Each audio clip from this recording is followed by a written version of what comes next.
Assalamu alaikum everyone and welcome to my channel Spark. Learn English Light the Spark. আশা করি সবাই ভালো আছেন। আজকে আমরা চট্টগ্রাম বোর্ড 2026 ইংরেজি দ্বিতীয় পত্রের 3 নং প্রশ্নে যে রাইট ফর্ম অফ ভার্বটি রয়েছে তার সঠিক ব্যাখ্যা সহ সমাধানটি দেখে নিব। ভিডিওটি না টেনে পুরোটা দেখার এবং চ্যানেলটিকে অবশ্যই সাবস্ক্রাইব করার অনুরোধ রইল।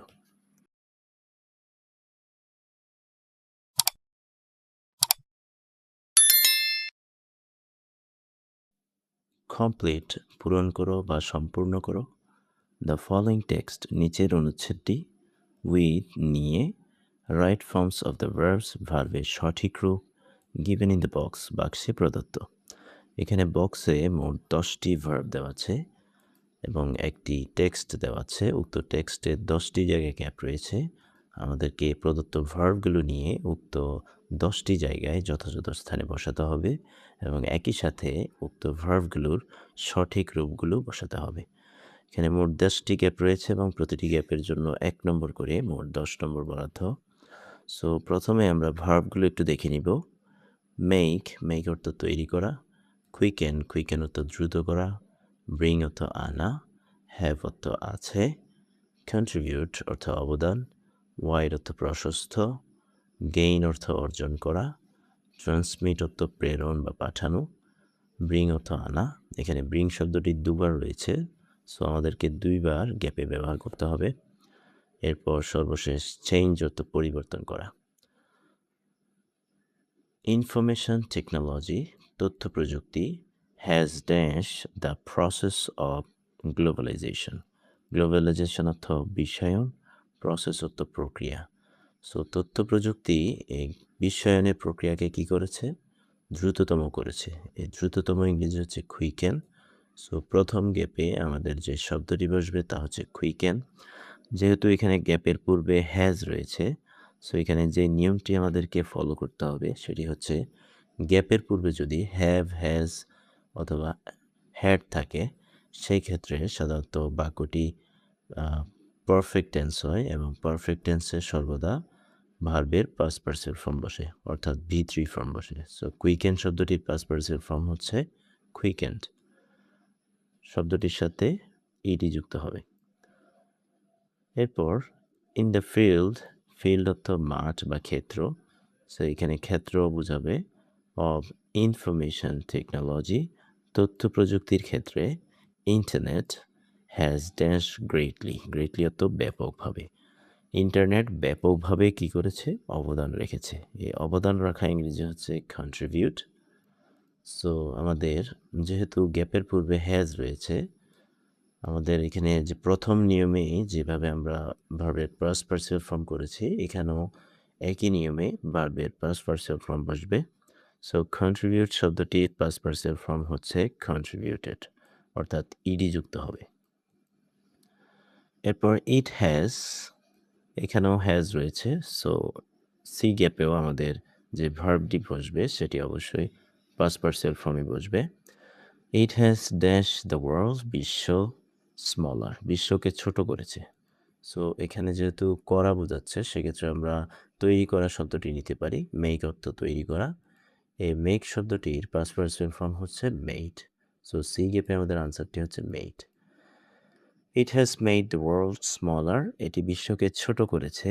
অ্যান্ড ড্যাশ দ্য ওয়ার্ল্ড এবং বিশ্বকে উইদিন মধ্যে আওয়ার রিচ আমাদের নাগালের মধ্যে এনেছে।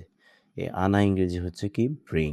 সো এখানে ব্রিং শব্দটি নিতে হবে এবং যেহেতু এটা একটা পারফেক্ট টেন্স অ্যান্ড দ্বারা দুটি ভার্ব যুক্ত আছে। আমরা জানি অ্যান্ড দ্বারা সাধারণত দুটি ক্লজ যুক্ত হয় এবং দুটি ক্লজই সাধারণত একই টেন্সের হয়। অর্থাৎ যেহেতু অ্যান্ডের পূর্বের ক্লজটি প্রেজেন্ট পারফেক্ট টেন্স হয়েছে, সুতরাং অ্যান্ডের পরের ক্লজটিও পারফেক্ট টেন্স হবে, অর্থাৎ ভার্বের পাস্ট পার্টিসিপল ফর্ম বসবে। এই ব্রিং শব্দটির পাস্ট পার্টিসিপল ফর্ম হচ্ছে ব্রট। এরপর ইট ক্যান এটি পারে ড্যাশ ইনফরমেশন তথ্য উইদিন এ শর্ট টাইম সংক্ষিপ্ত সময়ের মধ্যে তথ্যগুলো কি করতে পারে? প্রেরণ করতে পারে বা পাঠাতে পারে। প্রেরণ করা ইংরেজি হচ্ছে ট্রান্সমিট। সুতরাং এখানে ট্রান্সমিট শব্দটি বসবে। যেহেতু গ্যাপের পূর্বে একটি ক্যান রয়েছে, আমরা জানি ক্যান হচ্ছে একটি মডেল অক্সিলারি। মোডাল অক্সিলারির পরে সাধারণত ভার্বের দুটি রূপ বসে। যদি বাক্যটি অ্যাক্টিভ ভয়েস হয় সেক্ষেত্রে ভার্বের বেস ফর্ম বসে, এবং বাক্যটি যদি প্যাসিভ হয় সেক্ষেত্রে মডেল অক্সিলারির পরে একটি বি, এরপরে ভার্বের পাস্ট পার্সিয়াল ফর্ম বসে। যেহেতু এটি একটি অ্যাক্টিভ ভয়েস, এটি সংক্ষিপ্ত সময়ের মধ্যে তথ্য পাঠাতে পারে, এটি একটি অ্যাক্টিভ ভয়েস। সুতরাং ট্রান্সমিট শব্দটির কোনো পরিবর্তন হবে না, এটির বেস ফর্মটি বসে যাবে। সো এই গ্যাপে আমাদের আনসারটি হচ্ছে transmit. It can transmit information within a short time, এটি সংক্ষিপ্ত সময়ের মধ্যে তথ্য পাঠাতে পারে। এই dash also dash a great change, একটা বিরাট পরিবর্তন ইন ব্যাংকিং সেক্টরস, ব্যাংকিং ক্ষেত্রে। এটি ব্যাংকিং ক্ষেত্রেও কী করেছে? বিরাট একটি পরিবর্তন এনেছে। সো আনা ইংরেজি হচ্ছে ব্রিং, এখানে জি গ্যাপে আমাদের যে আনসারটি হবে তা হচ্ছে ব্রিং। এফ নং গ্যাপে আমাদের যে আনসারটি বসবে তা হচ্ছে হ্যাভ। হ্যাভ শব্দটি এখানে নিতে হবে অক্সিলারি ভার্ব, যেহেতু এটা একটি প্রেজেন্ট পারফেক্ট টেন্স। আমরা জানি প্রেজেন্ট পারফেক্ট টেন্সে হ্যাভ হ্যাজ এরপরে ভার্বের পাস্ট পার্সন ফর্ম বসে। যেহেতু এখানে সাবজেক্ট হিসেবে ইট রয়েছে, ইট হচ্ছে থার্ড পারসন এবং এটি সিঙ্গুলার। সো সাবজেক্ট যদি থার্ড পারসন সিঙ্গুলার হয় সেক্ষেত্রে হ্যাভ না বসে হ্যাজ বসাতে হয়। সো এখানে হ্যাভের পরিবর্তে হ্যাজ বসবে। এফ নং গ্যাপে আমাদের আনসারটি হচ্ছে হ্যাজ। এরপর জি নং গ্যাপে আমাদের যে আনসারটি বসবে সেটি হচ্ছে ব্রিং এর পাস্ট পার্সিয়াল ফর্ম, অর্থাৎ ব্রট। এরপর it has dash our knowledge, এটি আমাদের জ্ঞানকে কী করেছে? প্রশস্ত করেছে। সো প্রশস্ত ইংরেজি হচ্ছে ওয়াইড। যেহেতু এখানে গ্যাপের পূর্বে হ্যাজ রয়েছে, আমরা জানি ইতিপূর্বেই বলেছি যে হ্যাভ হ্যাজ হ্যাড থাকলে এরপরে V3 হয়।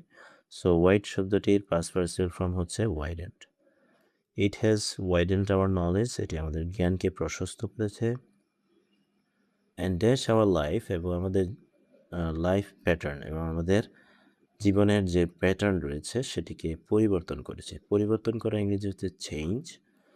যেহেতু এটি অ্যান্ড দ্বারা যুক্ত, সুতরাং এখানেও ভার্বের পাস্ট পার্সিয়াল ফর্ম বসবে। এই চেঞ্জ শব্দটির পাস্ট পার্সিয়াল ফর্ম হচ্ছে চেঞ্জড।